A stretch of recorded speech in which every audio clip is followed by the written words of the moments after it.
জাপানের প্রধানমন্ত্রী শিগেরু ইশিবার সঙ্গে প্রধান উপদেষ্টা ডক্টর মোহাম্মদ ইউনূসের দ্বিপাক্ষিক বৈঠক অনুষ্ঠিত হয়েছে। এতে পারস্পরিক স্বার্থ সংশ্লিষ্ট বিষয় নিয়ে আলোচনা করেন দুই সরকার প্রধান। শুক্রবার টোকিওতে দেশটির প্রধানমন্ত্রীর কার্যালয়ে এ বৈঠক অনুষ্ঠিত হয়। এই সময় প্রধান উপদেষ্টাকে গার্ড অব অনার প্রদান করা হয়।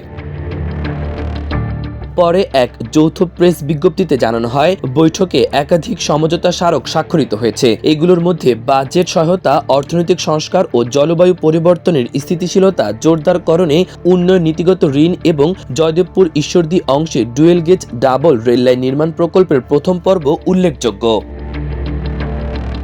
চুক্তি অনুযায়ী বাংলাদেশকে বাজেট সহায়তা, রেলপথের উন্নয়ন এবং অনুদান হিসেবে $1.063 বিলিয়ন দেবে জাপান। বাংলাদেশের অর্থনৈতিক সংস্কার এবং জলবায়ু স্থিতিস্থাপকতার জন্য উন্নয়ন নীতি ঋণ হিসেবে $418 মিলিয়ন দেবে। এছাড়া জয়দেবপুর ঈশ্বরদীকে ডুয়েল গেজ ডাবল রেলপথে উন্নীত করার জন্য $641 মিলিয়ন এবং বৃত্তির জন্য অনুদান হিসেবে আরও $4.2 মিলিয়ন ঋণ দেবে জাপান।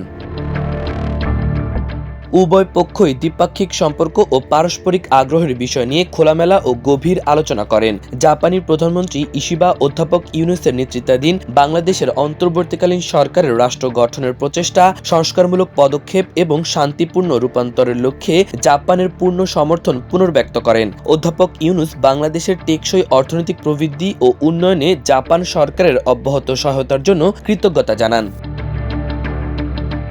দক্ষ মানব সম্পদ সহ জনগণের মধ্যে পারস্পরিক বিনিময় বৃদ্ধি এবং দুই দেশের মধ্যে সাংস্কৃতিক সম্পর্ক জোরদারে সম্মত হন দুই নেতা। এ সময় মিয়ানমারের রাখাইন রাজ্য থেকে জোরপূর্বক বাস্তুচ্যুত ব্যক্তিদের অস্থায়ী আশ্রয় ও মানবিক সহায়তা প্রদানের জন্য বাংলাদেশের প্রশংসা করেন জাপানের প্রধানমন্ত্রী।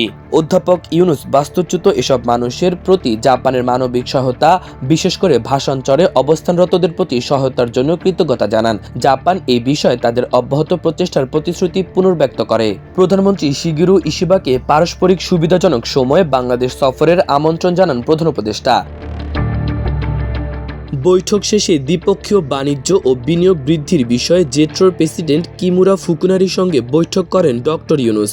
জাপানি বিনিয়োগকারীদের সঙ্গে গোলটেবিল বৈঠকে অংশগ্রহণের পাশাপাশি বাংলাদেশ বিজনেস সেমিনারে যোগ দেন তিনি। সেখানে বিশ্বব্যাপী সিইও, সামাজিক ব্যবসা সার্কেলের সদস্য ও উভয় দেশের তরুণ পেশাদারদের সঙ্গে মতবিনিময় করেন ডক্টর ইউনূস।